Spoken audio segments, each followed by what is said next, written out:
Hello everyone, I'm here today with a flip through. I am doing part 2 of my Chicago trip in October of 2024. So this one was heavily like Halloween, Day of the Dead, autumn themed.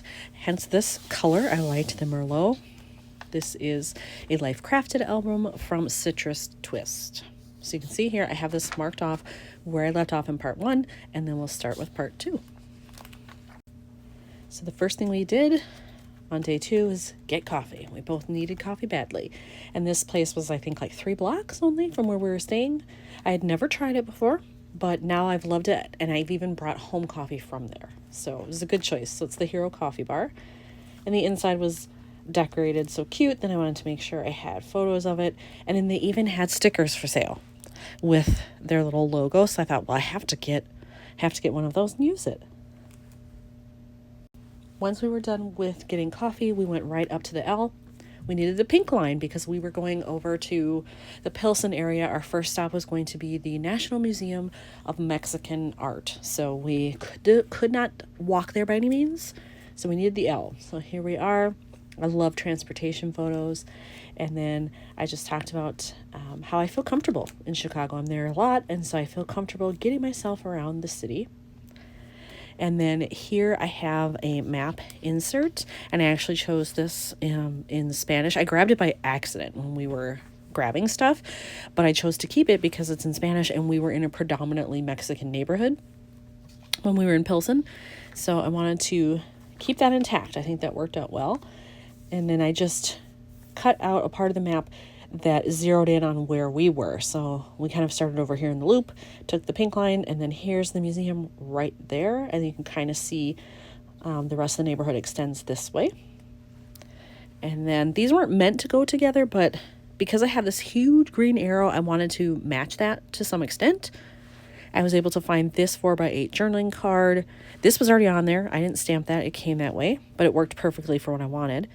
And then I just circled what was pertinent, put in the date. I had letters that matched. I was trying to go with shades of pink, and I had letters that matched it since we were on the pink line. And then threw this on there, and it was all good. So once we got off the train and we're in the Pilsen neighborhood, this was one of the first things we saw, this gorgeous mural on the side of the building.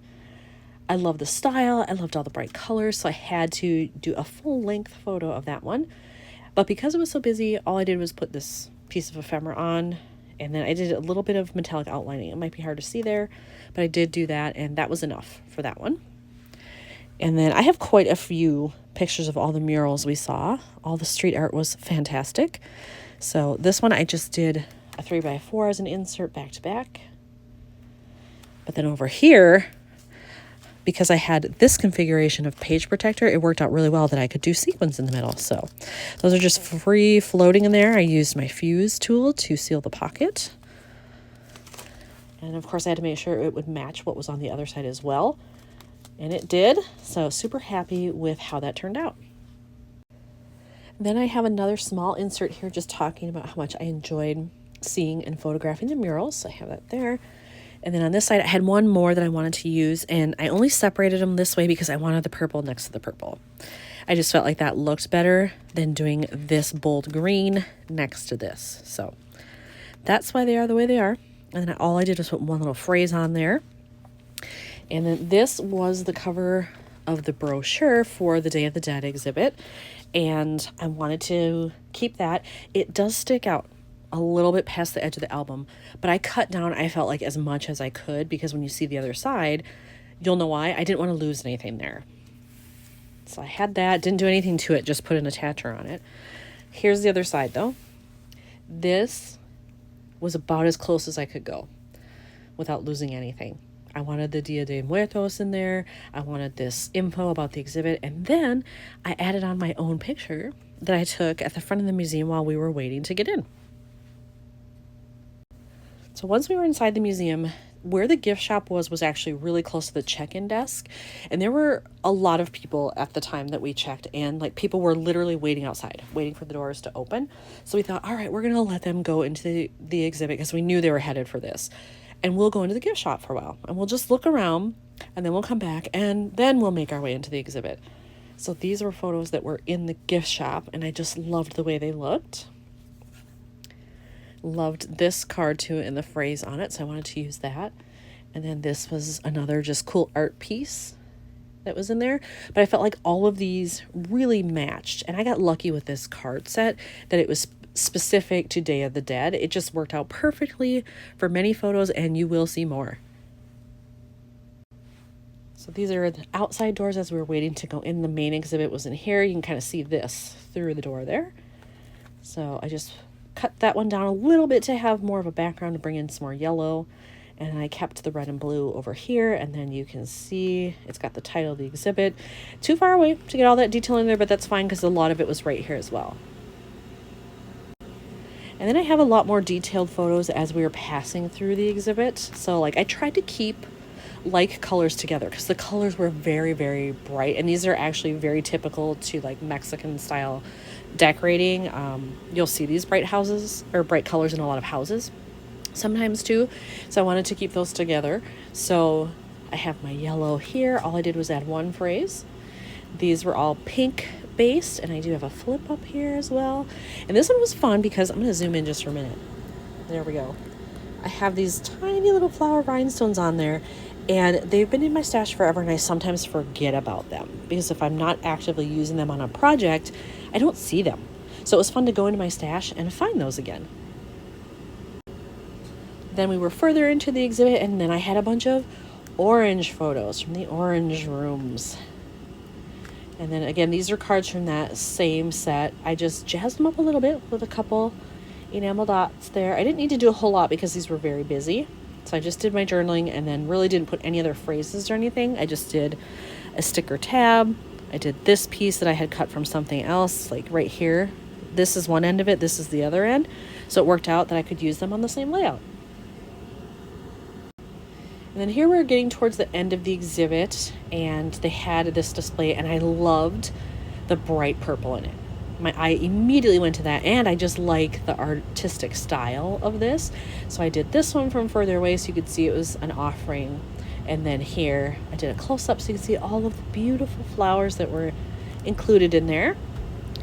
And then there was also another exhibit going on that we went into at the same time. And I didn't take a ton of pictures in there, and nothing like really felt like it matched me very well. So I decided to just do this one. I'm pretty sure this came from that other exhibit, but I loved the look of this. So I just made everything work based on that. A couple of phrase labels. Here I just did a tab or a pennant piece and then used some phrase stickers that I had. This honestly is just to bring in the yellow that was over here and over here so it would match. But I didn't feel like it needed anything else, so I just left it as is. Once we were done at the museum, it was time for lunch. So we went over to a place that my friend Robin knew of called Nuevo Leon.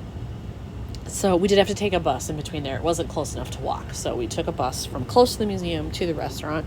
But this was on the side of the building where the restaurant is. And so I thought, well, that's perfect given what we just saw. And, you know, it was the time of year for this where it would be appropriate. So I'm like, awesome. So I did that. This was actually a 4x6 card from the same Dios de los Muertos set, but I cut it down. I really just wanted this part. So there is stuff kind of around here if you go and try to find that set. It's just all I needed was this part. I liked the title. I liked the colors matching the building. That was perfect.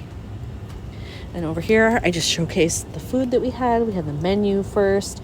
And then because these photos were so busy, I chose to just use basically like one set of stickers. So I had an empty or a blank tab here that I had used part of it for something else. I just filled it with those stickers.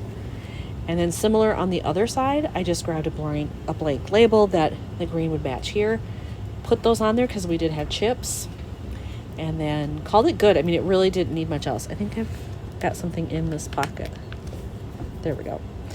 So that one was done. After this, we went back to the Loop area because we were taking a tour at the Writers Museum that was about Edgar Allan Poe. If you go there and you see that advertised, I don't know that you need to do it. It was literally like 10 to 15 minutes long. The docent just basically told us a couple of facts about Edgar Allan Poe, but then a lot of it was his contemporaries and what was happening in the world at that time. So I really don't know that it's worth it. We had a Groupon to get in, so it was super cheap, but if you were going to do this, I would not pay full price just for this tour. I would make sure that you took time to see the whole museum. Then maybe it's probably worth it. And I will say this is the one thing I didn't get to completely finish. When we were there, in addition to this bookmark, I bought a set of Edgar Allan Poe. It came with a bookmark that was shaped like him, which I used in my DC and Baltimore album. And then it had a bunch of stickers. For the life of me, I cannot find those stickers.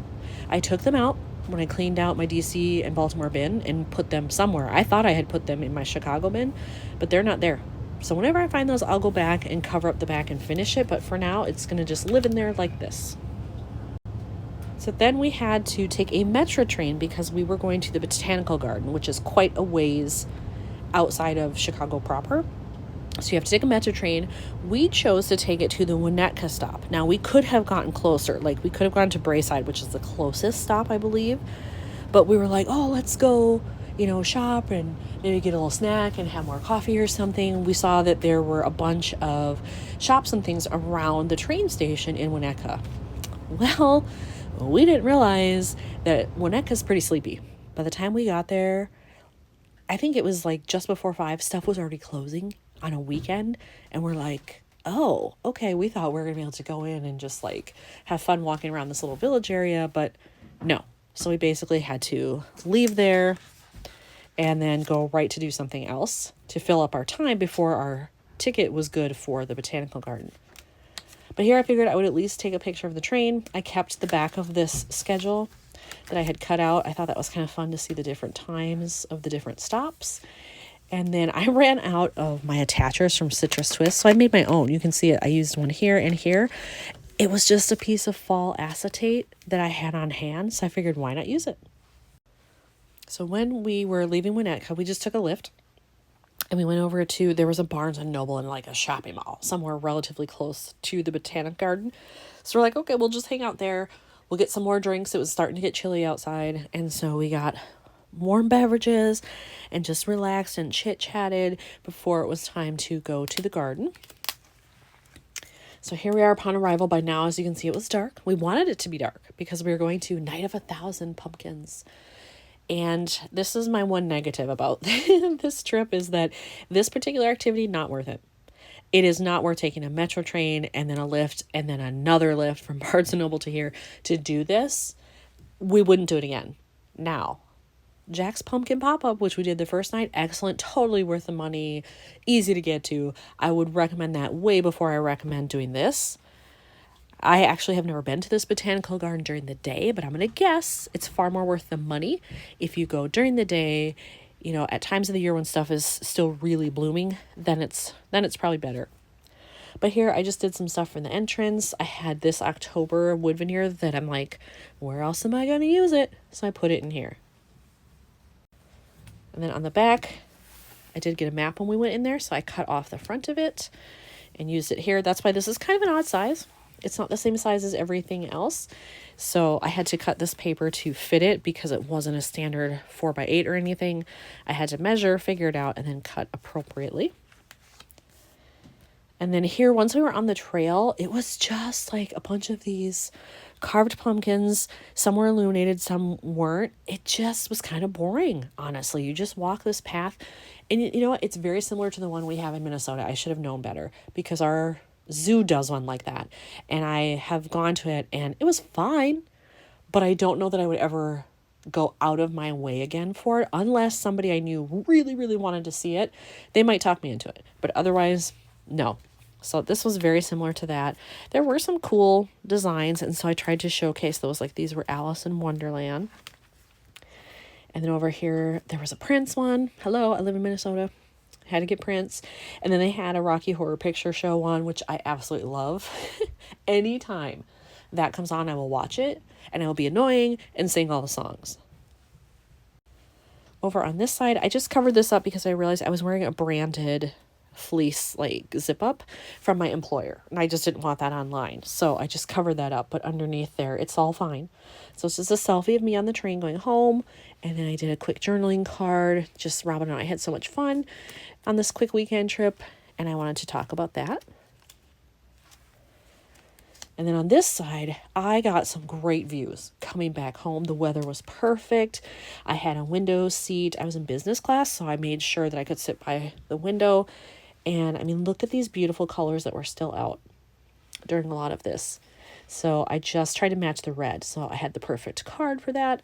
I used the red heart. All I did here was really add some green enamel dots to bring out this color.